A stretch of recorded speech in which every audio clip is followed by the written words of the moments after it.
السلام علیکم ورحمۃ اللہ وبرکاتہ۔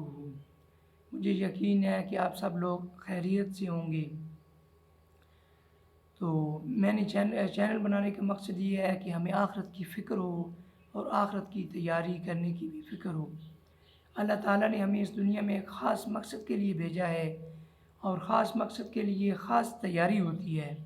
اس کے لیے اللہ تعالیٰ نے ہمیں ایک خاص تحفہ، جو اللہ تعالیٰ نے حضرت محمد صلی اللہ علیہ وآلہ وسلم جب معراج پہ گئے تھے تو ان کو خاص تحفہ دیا تھا، وہ تحفہ نماز ہے۔ تو میرے پیارے دوستو، نماز بہت ہی عظیم تحفہ ہے۔ کاش کہ ہم اس دنیا میں اس تحفے کی حفاظت کر سکتے، جیسا کہ اللہ تعالیٰ نے اس تحفے کو ہمارے لیے بھیجا ہے۔ اللہ تعالیٰ نے ہمیں 5 نمازیں فرض کی ہیں۔ تو 5 نمازیں، اگر ایک نماز تکبیر اولیٰ کے ساتھ نماز پڑھی جائے تو اس کا ثواب 27 گنا بڑھ جاتا ہے۔ تو 5 نمازوں کو ضرب دیں تو لامحدود ثواب ہے۔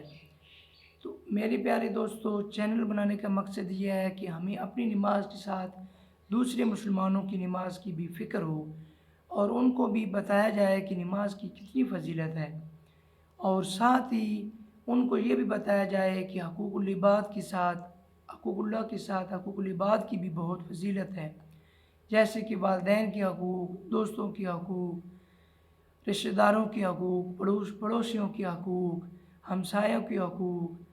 تو یہ بہت ہی دین جو اسلام ہے، اس میں دوسروں کے حقوق کی بھی بہت ہی فضیلت ہے، ان کا بھی خیال رکھنا چاہیے۔ تو آج کا جو موضوع ہے وہ نماز ہے۔ اس سے آگے انشاءاللہ ہم دوسروں کے حقوق، والدین کے حقوق کے بارے میں بھی انشاءاللہ بات کریں گے۔ تو میرے پیارے دوستو، جو میرے چینل کو سن رہے ہیں، دیکھ رہے ہیں، برائے مہربانی لائک کریں نہ کریں، نماز کی فکر کریں اور آخرت کی فکر کریں۔ میرے پیارے دوستو، ہمارے رشتہ دار فوت ہو رہے ہیں، پڑوسی فوت ہو رہے ہیں، سب جا رہے ہیں۔ تو ہم اس دنیا میں مسافر کے طور پہ آئے ہیں، جیسا کہ قرآن میں اللہ تعالیٰ نے سورۃ الملک کی پہلی آیت اور دوسری آیات میں بھی فرمایا ہے کہ ہم نے انسان کو آزمائش کے طور پہ پیدا کیا ہے۔ ہم نے زندگی اور موت کو آزمائش کے طور پہ جو ہے نا پیدا کیا ہے۔ تو ہم نے یہاں رہنا نہیں ہے، ہم نے اس کو جو ہے نا آزمائش کے طور پہ ہی سمجھنا ہے۔ تو برائے مہربانی آخرت کی فکر کریں اور آخرت کی تیاری کرنے کی بھی فکر کریں۔ السلام علیکم ورحمۃ اللہ وبرکاتہ۔